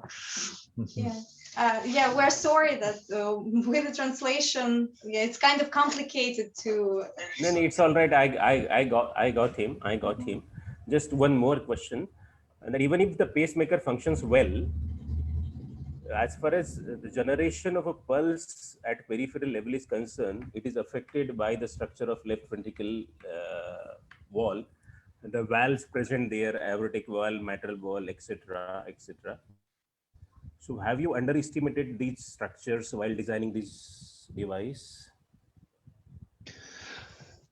Безусловно, что клетки пейсмейкера отвечают не только на физиологические стимулы, гормоны, автономную нервную систему. Они испытывают влияние в том числе и различных фармакологических веществ, в том числе и аюрведических лекарственных растений, которые тоже могут изменять их активность. Of course, pacemaker cells produce their replies not only to physiological factors such as hormones or autonomous nervous system signals, but also to pharmacological substances, including Ayurvedic herbs that may produce certain impact on their functioning. Более того, если мы с вами рассматриваем классические характеристики пульса, ну, одну из них на санскрите вы знаете, она называется гати пульса, то есть скорость пульса, то она в полной степени напрямую зависит от пракрити человека и определяется генетическими механизмами, которые кодируют работу писмейкеров. Moreover, if we try to look at the classical pulse wave characteristics, and one of them, I'm sure you know with Gati, it is the speed of the pulse. It is directly associated to the property of the person, and it is decoded in the genetical mechanisms decoding the pulse wave. И Ведапульс все это может видеть. Он все это может определять в виде математических алгоритмов, которые фактически трансформированы в графический визуал и текстовые заключения, которые мы получаем по результатам исследования. И должен сказать, что в вашем институте, колледже есть этот замечательный прибор, потому что я с большим удовольствием его подарил доктору Субхашу. Поэтому, если вы захотите сделать научные исследования, наша Российская юридическая ассоциация с большим удовольствием вместе с вами разработает дизайн и поучаствует в анализе этих данных. And the VetaPulse device is actually able to see all that. It is able to convert all the complicated mathematical algorithms into graphical images and textual descriptions. And I know that you have this device in your institute because I gave it to Dr. Subhash, and if you are willing to, we can organize the research together dedicated to analyzing the efficiency of pulse analysis. Surely. That would be good. That is so nice of you. That would be great. Thank you. Thanks a lot. Namaste, друзья. Bye. Goodbye. Thank you, sir. Thank you very much. Thank you so much. Oleg, sir, thank you very much for sparing your valuable time with us. I think all these instruments which are based on the principle of heart rate variability, and as it is said in our pulse examination books that you can infer the gastrointestinal diseases, you can infer about the respiratory diseases, even the genitourinary diseases from assessing the pulse only. This is all and you see the pulse as the pulse rate varies, and the pulse pressure, I mean blood pressure also varies pulse to pulse. So such is the minute differences, and this heart rate variability catches this very minute differences, and these are there is complex mechanism has been incorporated in coming to the interpretations of the pulse based upon the systemic involvement. This is the thing there. I'm a few years back, I met Dr. Oleg sir. Oleg sir is there? Is he here or left? Yes, I'm here. Yeah. When he called me for giving a lecture on myocardial infarction in Ayurveda, that was our first interaction. After that, we met in Pune. That was our second interaction with some students, and he's a wonderful person, very generous. That time he gifted me his device, but I could not explore that device because of some reasons, not to tell here. But now recently I interacted with our PSM department chief, Dr. Gaurishankar Urkade, to let us explore this device. But you see, since last 2 years, the corona pandemic had created a big issue here, and there are a lot of problem of going out, conducting the researches. It has restricted everything. It had halted the life. So as and when the situation improves, we are trying to, we have planned it to explore it very scientifically once again. and we will produce our data, and that will help you again in conveying that data to the world, so that your device become popular, and we will also make it popular here in India. And hopefully our students who witnessed today's class had generated enthusiasm to know more about it, and they will also purchase it for their clinic, and they will also keep the data findings, whether that is useful in the clinic. So thank you very much, Oleg sir. One more thing, Dr. Sundar is here. Dr. Sundar, can you hear me? Dr. Sundar? Yes, sir. Yes. Oleg sir is on editorial board of our journal, International Journal of Ayurveda Medicine. And Yes, when we are in process of getting the ISSN number for our journal, at that time some messages were sent to the Oleg sir also. And one was missed by Oleg sir, and again we have to apply for. But anyway, he had cooperated a lot for us, a lot in that during that time. And we were supposed to arrange one meeting after getting that ISSN number and impact factor for our journal of all the editorial board members. But unfortunately, due to this corona pandemic, we could not conduct. But least we can conduct it in online way. Hopefully, you will conduct very soon. And not but least, here you can say you have a chance to say extend a word of thanks for Oleg Sorokin sir. Yes, sir. On behalf of our journal and our whole team, we are very much thankful to Dr. Oleg sir. We, as valuable support given by him during our getting ISN number, and overall, he is on our editorial board member. So thank you very much, sir, being with us. We very much thank you, sir. Спасибо большое. Thank you so much. Thank you. Yes, thanks to the translator also, because she also has done a pretty good job. My pleasure. Yeah. The vote of thanks will be incomplete if we do not thank to the translator. Otherwise, we could not get the message out of it. So rightly pointed out by the Ravi Pardesi sir. So thank you. Here we conclude the session, and for the next proceedings, I hand over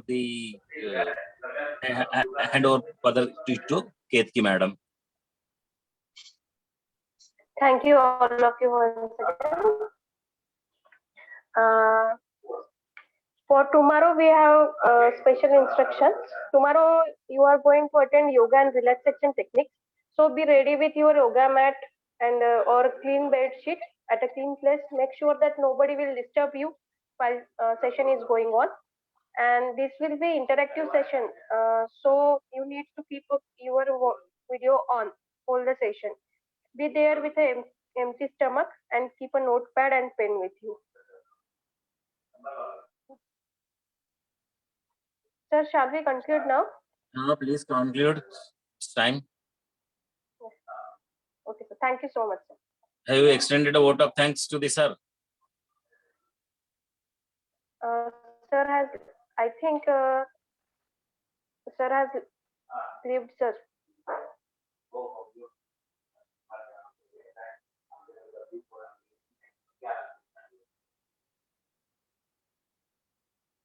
Sir is not here, sir. Okay. So anyway, Sir, just a moment. I would like to tell something, sir.